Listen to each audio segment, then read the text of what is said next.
ప్రపంచము నలుమూలలకు విస్తరించిన ప్రియమైనటువంటి తెలుగు వారికి అందరికీ క్రీస్తు నామములో శుభాభివందనాలు తెలియజేస్తున్నాను. ఈ యొక్క జనవరి మాసంలో మనం దేవుని యొక్క లక్షణాలను ధ్యానిస్తున్నాము. అందులో భాగంగా ఈరోజు మరి యొక్క గొప్ప లక్షణమును మనం ధ్యానించనుంటున్నాము. అదేమిటంటే దేవుడు మన కవచము. God is our shield. కవచము అనేటటువంటి పదానికి గ్రీకు పదము థూరియాస్. ఈ పదము బైబిల్ అంతటా కూడా దాని సాహిత్య మరియు అలంకారిక ఉపయోగాలలో ముఖ్యమైనటువంటిది. ముఖ్యంగా రక్షకుడుగా దేవునికి సంబంధించి మరి ఇది తెలియజేస్తుంది. ఈ యొక్క థూరియాస్ కేడము అనేటటువంటిది మరి నిర్వచనం చూసినట్లయితే మరి పురాతన సైనికులు, ముఖ్యంగా రోమన్ సైనికులు ఉపయోగించే పెద్ద దీర్ఘ చతురస్రాకార కవచాన్ని సూచిస్తుంది. ప్రొటెక్టివ్ షీల్డ్, ఒక కవచం. ఇది యుద్ధ సమయంలో సమగ్ర రక్షణకు వారు అది ఉపయోగించుకుంటున్నారు. మొత్తం శరీరాన్ని కప్పి ఉంచుతుంది రక్షణకు. మరి దీని యొక్క మూలము మరి థూరా నుంచి ఉద్భవించింది. అంటే తలుపు, అంటే మనం తలుపులు కూడా రక్షణకు, దొంగలు రాకుండా. మరి ఇది కవచం యొక్క ఆకారము మరియు పరిమాణాన్ని ప్రతిబింబిస్తుంది. మరి ఈ యొక్క థూరియాస్ అనేటటువంటి గ్రీకు పదము భౌతిక మరియు ఆధ్యాత్మిక సందర్భాలలో దేవుడు రక్షకుడు మరియు రక్షణ అనే భావనను కూడా మనకు తెలియజేస్తుంది ప్రియులారా. మరి ఈ యొక్క దినమందు వివిధ సందర్భాలలో బైబిల్లో ఏ రీతిగా ఈ యొక్క కేడమును ప్రస్తావించటం జరిగింది. మరి అంతేకాకుండా మనము మరి ఆచరణాత్మకమైనటువంటి స్టెప్స్ ఏమైనా తీసుకోవాలి దీనికి అనుకూలంగా అన్నటువంటిది మనం ఈరోజు ధ్యానిద్దాము. మొట్టమొదటిగా మరి కీర్తనలలో ఎక్కువగా మరి నా రక్షణ నా కేడము అని చెప్పి కీర్తనాకారుడు చెప్పటం అనేటువంటిది మనం చూస్తున్నాము. కీర్తనలో దేవుడు ఒక కవచము, God as a shield in songs. కీర్తనలో దేవుడు తరచుగా భౌతిక మరియు ఆధ్యాత్మిక ప్రమాదాల నుంచి రక్షణను అందించే కవచంగా చిత్రీకరింపబడ్డాడు. మరి శారీరకంగా ప్రియులారా మనకు అనేకమైనటువంటి ప్రమాదాలు వస్తుంటాయి. మరి అంతేకాకుండా ఆధ్యాత్మికంగా కూడా మనకు అనేకమైనటువంటి, కాబట్టి వీటిని ఎదుర్కోవటానికి we need some protective things. మరి కీర్తన 3:3లో 3వ అధ్యాయం 3వ వచనములో ఇలాగా సెలవిస్తున్నాడు. యెహోవా నీవే నాకు కేడముగాను, నీవే నాకు అతిశయాస్పదముగాను, నా తల ఎత్తువాడవుగాను ఉన్నావు. మొట్టమొదట్లో నీవే నాకు కేడముగాను. ఆ కీర్తనకారుడు దావీదు భక్తుడు మరి ఎంతగా దేవుని యందు నమ్మిక ఉంచుతున్నాడు ప్రియులారా. ఆయనే నాకు కేడము, ఆయనే నా రక్షణ దుర్గము, నా ఆశ్రయము అని చెప్పి ఆయన చెప్తున్నాడు. ప్రభువా నీవే నా చుట్టూ ఒక కవచము, నా మహిమ మరియు నా తల పైకెత్తేటటువంటి వాడు అని చెప్పి చెప్పటం అని చెప్తున్నాడు. మరి చిత్రం కష్ట సమయాల్లో, ఈ వాక్యంలో కష్ట సమయాల్లో దేవుని రక్షణ ఉనికిని నొక్కి చెప్తుంది ప్రియులారా.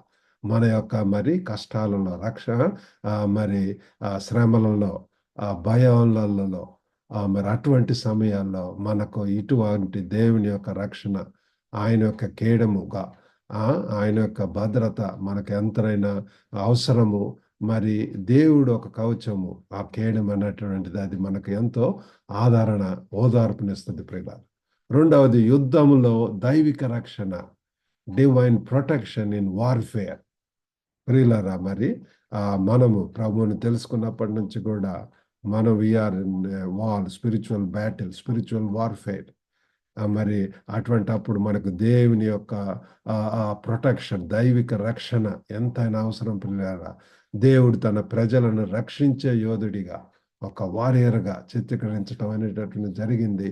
మరి యుద్ధ సందర్భంలో కవచం యొక్క రూపకం, మరి యుద్ధ సమయాల్లో ఏ రీతిగా వారు ఆ ప్రొటెక్టివ్, అవి హెల్మెట్, మరి ఈ యొక్క షీల్డ్, ఇవన్నీ కూడా వాడుకుంటారు. కీర్తన 28:7 వచనంలో యెహోవా నా ఆశ్రయము, నా కేడెము, నా హృదయము ఆయన యందు నమ్మిక ఉంచెను గనుక నాకు సహాయం కలిగాను.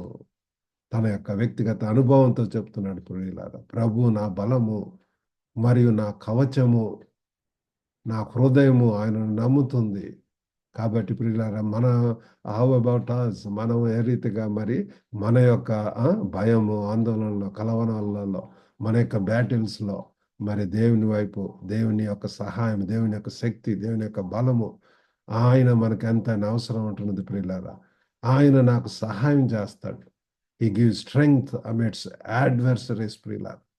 కాబట్టి ఇది మనం తెలుసుకోవాలా. మరి మూడవదిగా మరి విజ్డమ్ లిటరేచర్, బైబిల్లో అంతా కూడా మరి జ్ఞాన సాహిత్యంలో రూపక ఉపయోగము, metaphorical use in wisdom literature. బైబిల్లో మరి సామెతల గ్రంథము ఇవన్నీ కూడా విజ్డమ్ లిటరేచర్. సామెతల పుస్తకంలో దేవుడు ఒక కవచంగా ఉన్న భావన జ్ఞానం మనకు తెలుస్తుంది. సామెతల 35లో 30వ అధ్యాయం 5వ వచనంలో దేవుని మాటలన్నీ పుటము పెట్టబడినవే, ఆయనను ఆశ్రయించు వారికి ఆయన కేడము. దేవుని ప్రతి మాట కూడా ప్రియులారా దోషరహితమైనటువంటిది. ఆయనను ఆశ్రయించే వారికి ఆయన ఒక కవచంగా ఉంటాడు ప్రియులారా. ఎందరు ఆయనను ఆశ్రయిస్తారో మరి ఆ రీతిగా దేవుని యందు ఆశ్రయించేటటువంటి, దేవుని మీద నమ్ముకునేటటువంటి వారికి ఆయన ఎంతో నమ్మదగిన సహాయకుడు. ఆయనను మనల్ని ఎంతగా ప్రొటెక్ట్ చేస్తాడు ప్రియులారా. కాబట్టి ఆ రీతిగా కూడా మనం బైబిల్లో చూస్తాం. అంతేకాకుండా కొత్త నిబంధనలో ఆధ్యాత్మిక కవచము, spiritual armour in the new testament. Bible అంతా కూడా మరి న్యూ టెస్ట్మెంట్లో మనం చూస్తే ఆ కొత్త నిబంధనలో దేవుడు ఒక కవచము అనే అటువంటి అర్థం వచ్చేటటువంటి రీతిగా ఉంటున్నది. ఆధ్యాత్మిక యుద్ధ సందర్భాలలో, స్పిరిచువల్ వార్ఫేర్స్లో ప్రియులారా, ఎఫ్ఎస్సి 6:16లో ఇవన్నీ గాక విశ్వాసమును డాలు పట్టుకొనడి, దానితో మీరు దుష్టుని అగ్ని బాణములన్నిటినీ ఆర్పుటకు శక్తి మంతులవుదురు. కాబట్టి ప్రియులారా, మనం ఎటువంటి డాల్ను పట్టుకోవాలి? విశ్వాసం అనేటటువంటి డాలు ప్రియులారా. పౌలు విశ్వాసం అనే కవచము గురించి ప్రస్తావించాడు. ఇది విశ్వాసము ఆధ్యాత్మిక దాడులకు వ్యతిరేకంగా రక్షణ సాధనంగా పనిచేస్తుంది ప్రియులారా. మనం ఈ యొక్క ప్రస్తుత దినాలలో ఎంతైనా అవసరం, విశ్వాసం అవసరము. మరి విశ్వాసం లేకుండా మనం భక్తి చేయలేము, దేవుడు ఉన్నాడని నమ్మలేము ప్రియులారా. కాబట్టి విశ్వాసంతోటి దేవుని యొక్క వాగ్దానాలు, దేవుని నమ్మటము అవి ఎంతో ధైర్యాన్ని మనకిస్తుంది, ఎంతో ప్రోయాక్టివ్ రోల్ పనిచేస్తుంది టెంప్టేషన్స్ నుంచి, డౌట్స్ నుంచి ప్రియులారా. కాబట్టి ఈ యొక్క విశ్వాసంలో కూడా స్పిరిచువల్ ఆర్మర్గా కూడా మరి ఇది పనిచేస్తుంది. మరి అంతేకాకుండా దేవుని విశ్వాసం మరియు రక్షణ, గాడ్స్ ఫెయిత్ఫుల్నెస్ అండ్ ప్రొటెక్షన్. మరి ఆదికాండం 15:1లో దేవుడు అబ్రాహాంతో అంటాడు, అబ్రామా భయపడకము, నేనే నీకు డాలును, నీ గొప్ప ప్రతిఫలము నాయి ఉన్నాను అని చెప్తాడు పిల్లలు. ఈ వాగ్దానం దేవుడు తన అనుచరులను రక్షించడానికి మరియు ఆశీర్వదించడానికి ఆయన యొక్క నిబద్ధతను నొక్కి చెప్తున్నారు ప్రియులారా. కాబట్టి ఈ యొక్క బైబిల్ అంతటా కూడా ప్రియులారా, మరి కీర్తనలో, సామెతల గ్రంథంలో, మరి కొత్త నిబంధనలో అంతా కూడా రక్షణ, ఈ యొక్క మరి ఆయన కేడము అన్నప్పుడు ఆయన రక్షణ, బలము, మరి విశ్వాసం యొక్క చిత్రాలు దేవుని పాత్రలో స్థిరంగా ముడిపడి ఉన్నాయని చెప్పి మనం తెలుసుకుంటున్నాము. కాబట్టి ఇంత గొప్ప దేవుడు మనకు కవచంలా ఉంటున్నాడు. కాబట్టి మనం చేయవలసినటువంటి ఆచరణాత్మక దశలు, స్టెప్స్, ప్రాక్టికల్ స్టెప్స్ ప్రియులారా, దేవునిపై నమ్మకాన్ని పెంపొందించడం దినదినం కూడా ప్రియులారా. మరి దేవుణ్ణి మీ కవచంగా అంగీకరించే ప్రార్థనలు ప్రతి దినం కూడా, ప్రభువా నన్ను కాపాడు, కృప చూపించు, నన్ను నీ యొక్క కవచం అవసరం నన్ను ప్రార్థనతోటి మనం ప్రారంభించటము.